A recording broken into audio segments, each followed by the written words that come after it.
Hello everyone, आज की इस वीडियो में बैकलॉग के बारे में बात करेंगे। कैसे आप अपना बैकलॉग को ख़त्म कर सकते हो सकता है किसी भी रीज़न की वजह से आपका बैकलॉग हो गया हो सकता है आप बीच में कभी भी बीमार पड़ गए होंगे, इसके कारण से आपका बैकलॉग हो गया है, या फिर किसी भी वैलिड रीज़न की वजह से आपके लिए वो जेन्युइन रीज़न है, उसी की वजह से आपका बीच में पढ़ाई का डिसकंटिन्यूशन हो गया है एंड इसके वजह से आपका बैकलॉग हो गया है, या फिर आपने बैच ही लेट ज्वाइन किया है, प्रिपरेशन ही लेट स्टार्ट किया है, इसके वजह से आपका बैकलॉग हो गया, आपका बहुत ही ज़्यादा ह्यूज बैकलॉग हो चुका है।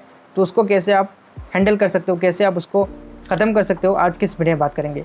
तो मोस्ट ऑफ द स्टूडेंट का ही बैकलॉग होता है, कभी ना कभी उनका बैकलॉग होता है, वो एंड में जाके सिलेक्शन ले जाते हैं क्योंकि उन्होंने बैकलॉग को अच्छे से खत्म किया होता है एंड बैकलॉग को ऐसे ही सिर्फ वन शॉट देके खत्म नहीं किए होते, अच्छे से जिस चैप्टर को जितना टाइम है उस चैप्टर को उतना टाइम देके खत्म किया है, इसी के कारण ही उसका सिलेक्शन हुआ है। तो आज की इस वीडियो में बात करूंगा कैसे आप अपने बैकलॉग को अच्छे से खत्म कर सकते हो। तो वीडियो को स्टार्ट करते हैं। तो firstly always start from current topic. जब भी आपका बैकलॉग हो जाए हमेशा आपको करंट टॉपिक से स्टार्ट करना है। जो भी आपका बैच में अभी भी करंट टॉपिक चल रहा है उस टॉपिक से आपको स्टार्ट करना है एंड जो भी बैकलॉग हो चुका है उसको धीरे धीरे करके खत्म करना है।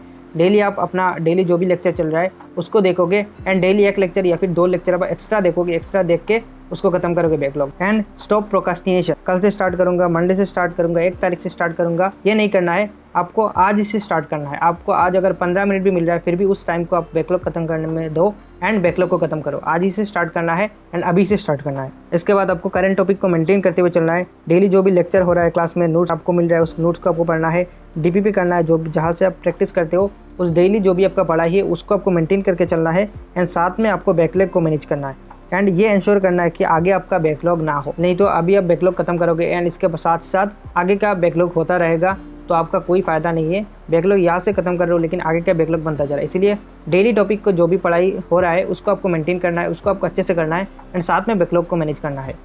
एंड बैकलॉग की वजह से आपको टेस्ट मिस नहीं करना है। अगर बैकलॉग का किसी भी चैप्टर का बैकलॉग है या फिर उस बैकलॉग से कोई एक चैप्टर का क्वेश्चन जो भी सामने जो भी टेस्ट है उस टेस्ट में आ रहा है तो आप उस टेस्ट को दोगे एंड बैकलॉग का जो भी चैप्टर है उसको क्वेश्चन का आप स्किप कर सकते हो एंड बैकलॉग वाला चैप्टर को आप स्किप करके आप टेस्ट दे सकते हो। भले ही आपका मार्क कम आ रहा है फिर भी आपको टेस्ट देना है। अगर टेस्ट मिस करोगे तो टेस्ट का भी बैकलॉग बनता जाएगा एंड उससे आपका जो भी प्रिपरेशन है वो अच्छे से नहीं हो पाएगा। तो आपको टेस्ट मिस नहीं करना है and always start from current topic. उसके साथ आप डेली एक्स्ट्रा टाइम निकालो, डेली एक लेक्चर एक्स्ट्रा करो एंड बैकलॉग को खत्म करो एंड ये एक्सेप्ट करो कि आपका ह्यूज बैकलॉग हो चुका है एंड इसके लिए आपको टाइम देना पड़ेगा। बैकलॉग को ख़त्म करने के लिए आपको टाइम देना पड़ेगा।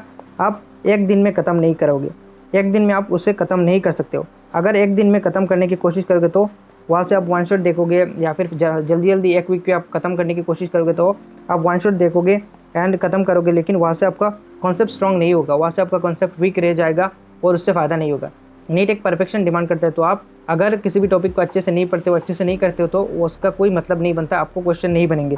तो आपको अच्छे से करना है, जिस चैप्टर को जितना टाइम चाहिए उस चैप्टर को उतना टाइम देना है एंड अच्छे से बैकलॉग को ख़त्म करना है। इसके बाद जब आप करंट टॉपिक से स्टार्ट करोगे तो मान लो कोई भी चैप्टर अभी चल रहा है एंड आप करंट टॉपिक से स्टार्ट करते हो तो पीछे का अगर आपने चैप्टर नहीं पढ़ा तो कुछ बेसिक चैप्टर है उसको आपको पहले करना है एंड करंट टॉपिक से स्टार्ट करना है। नहीं तो जो भी आपका चैप्टर चल रहा है उस टॉपिक का बहुत सारा चीज़ आपको समझ में नहीं आएगा क्योंकि बेसिक जो कंसेप्ट रिक्वायर है उस चैप्टर को आपने पढ़ा ही नहीं। तो फिजिकल केमिस्ट्री का जो बेसिक चैप्टर है, मूल कंसेप्ट आपको ज़रूर पढ़ना है। बिना मूल कंसेप्ट के आपका आगे का फिजिकल केमिस्ट्री पढ़ नहीं सकते। एंड स्ट्रक्चर ऑफ एटम पढ़ना है। स्ट्रक्चर ऑफ एटम फिर भी आप स्किप कर सकते हो लेकिन मूल कंसेप्ट आपको पढ़ना ही पढ़ना है। एंड आईयूसी का जो चैप्टर है periodic table and chemical bonding, ये बहुत ही ज़्यादा बेसिक चैप्टर है, इसको बिना पढ़े आप केमिस्ट्री स्टार्ट नहीं कर सकते हो। इसके बाद ऑर्गेनिक केमिस्ट्री का जीओसी वाला चैप्टर आपको पढ़ना है एंड बाद में ऑर्गेनिक स्टार्ट करना है। एंड फिजिक्स के बारे में बात करें तो फिजिक्स में है basic maths, vector, unit and dimension, इसको पहले आप करना है एंड बाद में आप करंट टॉपिक स्टार्ट करोगे। इसके बाद आपको कुछ सीरियल मेंटेन करके चलना है। जैसे कि फिजिक्स में अगर आप 2D अगर बैच में चल रहा है तो आप बिना 1D करे आप 2D स्टार्ट नहीं कर सकते हो। मूसोनी ने प्लेन अगर आपका चैप्टर चल रहा है क्लास में तो पहले आप मूसोनी ने स्ट्रेट लाइन पढ़ोगे, इसके बाद मूसोनी ने प्लेन स्टार्ट करोगे, नहीं तो आपको कुछ समझ में नहीं आएगा। सेम इलेक्ट्रिक पोटेंशियल वाला चैप्टर अगर क्लास 12 का चल रहा है तो पहले आप इलेक्ट्रिक फील्ड वाला चैप्टर पढ़ोगे, इसके बाद सेकंड चैप्टर पढ़ोगे। सेम मैग्नेटिज्म का चैप्टर चल रहा है तो पहले आप इलेक्ट्रिक फील्ड पढ़ोगे, इसके बाद मैग्नेटिज्म स्टार्ट करोगे। ऐसे आपको सीरियल मेंटेन करके चलना है, नहीं तो आगे का चैप्टर समझ में नहीं आएगा। एंड ये कुछ बेसिक चैप्टर है जिसको आप पहले खत्म करोगे, इसके बाद आपको करंट टॉपिक स्टार्ट करना है। सेम ही बायोलॉजी के लिए सेल एंड सेल साइकिल पहले आपको पढ़ना है। अब डेली प्लान क्या होना चाहिए आपको बैकलॉग खत्म करने के लिए।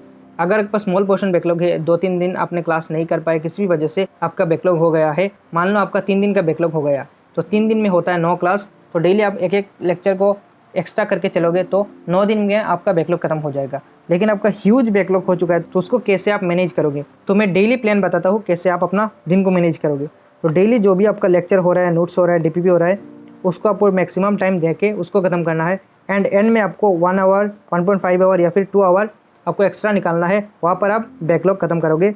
एंड ये डे टू डे पर वेरी करेगा। किसी दिन क्लास में इजी टॉपिक चल रहा है तो उसको घर में आके ख़त्म करने में कम टाइम लग रहा है, तो उसको आप कम टाइम में ख़त्म कर पा रहे हो तो उस दिन ज़्यादा टाइम बचेगा, तो उस दिन आप ज़्यादा बैकलॉग को टाइम दे सकते हो। या फिर जिस दिन कोई भी ऐसी टॉपिक चल रहा है जिसमें ख़त्म करने में टाइम ज़्यादा लग रहा है तो आप उस दिन बैकलॉग के लिए कम टाइम दे सकते हो। तो ये डेली वेरी करेगा, आपके हिसाब से आप डिसाइड कर सकते हो कि उस दिन को कितना देना है। एंड डेली आप 1 या 2 लेक्चर एक्स्ट्रा करके आप खत्म कर सकते हो। एंड बीच बीच में आपको संडे भी मिलेगा, तो संडे में आप 2 लेक्चर या फिर 3 लेक्चर खत्म कर सकते हो। किसी किसी संडे में टेस्ट भी रहता है, तो जिस दिन टेस्ट रहता है उस दिन आप कम पढ़ोगे, एंड जिस दिन टेस्ट नहीं रहता उस दिन आप ज़्यादा लेक्चर कवर करने की कोशिश करोगे।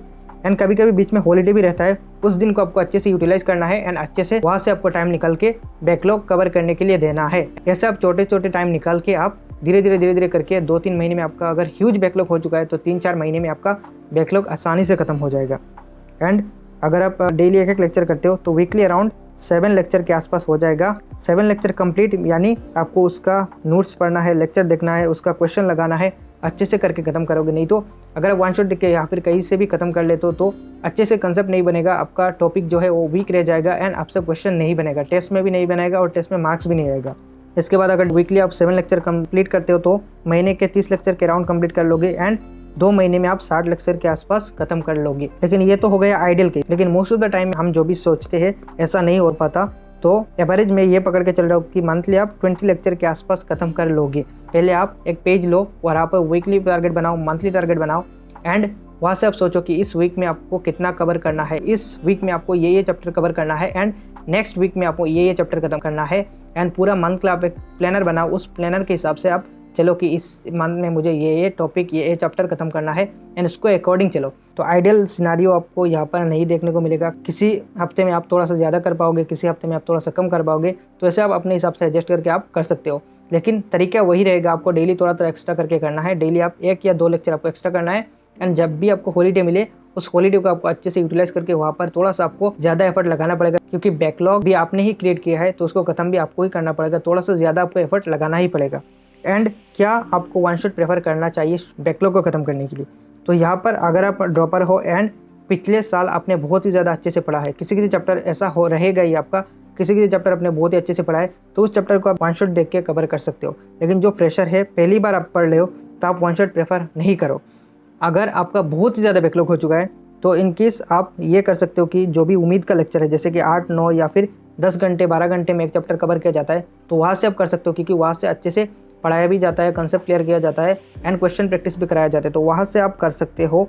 अगर आपका बहुत ज़्यादा बैकलॉग हो चुका है, 2-3 घंटे वाले जो भी वन शॉट होते हैं वहाँ से कुछ भी आपको सीखने को नहीं मिलेगा, वहाँ से आपका कंसेप्ट अच्छे से नहीं बनेगा। अगर आप पहली बार पढ़ रहे हो तो ये पहली बार के लिए ये वन शॉट काम नहीं करते, ये वन शॉट रिवीजन के लिए होता है। वन शॉट देखना ही है तो आप 8-9 घंटे वाले जो भी लॉन्ग वन शॉट होते हैं, जैसे कि उम्मीद हो गया या फिर इसके साथ ही उम्मीद के सेम ही जो भी लेक्चर होता है, वहाँ से आप वन शॉट देख के अपना बैकलॉग कवर कर सकते हो। लेकिन हर चैप्टर नहीं करना है, जो चैप्टर थोड़ा सा आपको ईजी लगता है वहाँ से उस चैप्टर को कर सकते हो। अब एक होता है ड्रॉपर हो गया, एक होता है फ्रेशर हो गया। फ्रेशर के लिए जो भी ऊपर वाला तरीका बताया उसको आपको फॉलो करना है, आगे जो भी मैंने तरीका बताया उसको आपको फॉलो करना है। एंड ड्रॉपर के लिए अगर आपको चैप्टर नहीं आता है तो आप फ्रेशर की तरह ही हो गए। एंड अगर आपको चैप्टर आता है तो उसके लिए आप उस चैप्टर को बैकलॉग कंसीडर ना करते हुए आप ये कंसीडर करो कि उसको आपको रिवीजन करना है एंड आप उसको वन शॉट देख के रिवीजन कर सकते हो। अगर आपका चैप्टर अच्छे से आता है, पिछले साल आपने अच्छे से पढ़ा है किसी भी चैप्टर को, उस चैप्टर के बारे में बात करें, आपने पिछले साल जिस टीचर से पढ़ा है उस टीचर का अगर वन शॉट मिल जाए तो ज़्यादा अच्छा रहता है। इसके बाद अगर आपने स्टार्ट ही बहुत ही ज़्यादा लेट किया है तो आप ये कर सकते हो कि आप एक नए बैच की तरफ जा सकते हो एंड नए बैच से स्टार्ट करते हो। जैसे कि PW के बारे में बात करें तो यकीन 2.0 से स्टार्ट होने के 1-1.5 महीने बाद ही यकीन 3.0 स्टार्ट होता है। तो अगर आप लेट हो चुके हो तो आप उसके अगले वाला बैच यानी यकीन 3.0 से स्टार्ट कर सकते हो, या फिर आप जहाँ से भी पढ़ रहे हो वहाँ से जो भी नया बैच आ रहा है उस नए बैच को आप प्रेफर कर सकते हो अगर आपका बहुत ज़्यादा बैकलॉग हो चुका है। क्योंकि पुराने बैच में अगर आप जाओगे तो पुराने बैच से आप स्टार्ट करते हो तो आप बहुत ज़्यादा पहले भी लेट हो चुके हो, कवर करने में बहुत ज़्यादा प्रॉब्लम हो सकता है आपको, इसीलिए आप नए बैच की तरफ जा सकते हो। अगर आप वहाँ से टीचर आपको अच्छे लगते हो, उस टीचर से आपको समझ आता है तो आप नए बैच में जा सकते हो। एंड आपको बैकलॉग की वजह से टेस्ट नहीं मिस करना है। हर टेस्ट आपको देना है। अगर आपका कोई भी चैप्टर 1-2 चैप्टर बैकलॉग में है, उस चैप्टर आपको नहीं आता तो उस चैप्टर के क्वेश्चन का स्किप करके आपको टेस्ट देना है। एंड भले आपका कम मार्क्स आ रहा है लेकिन टेस्ट आपको मिस नहीं करना है, क्योंकि नीट परफेक्शन डिमांड करता है। अगर आप टेस्ट नहीं दोगे तो परफेक्शन नहीं आएगा उस सब्जेक्ट में, उस टॉपिक में, तो आपको टेस्ट मिस नहीं करना है, टेस्ट आपको देना ही है। आई होप कि इस वीडियो को देखने के बाद आपको फ़ायदा पहुंचा होगा, आप अपने बैकलॉग को अच्छे से कवर कर पाओगे। एंड आपको आगे कौन सी टॉपिक पर वीडियो चाहिए आप कमेंट में बता सकते हो। एंड प्रिपरेशन में आप क्या क्या प्रॉब्लम फेस कर रहे हो उसके रिलेटेड आप कमेंट में बता सकते हो। मैं इसके रिगार्डिंग में वीडियो बनाऊंगा। तो मिलते हैं अगले वीडियो में। Thanks for watching.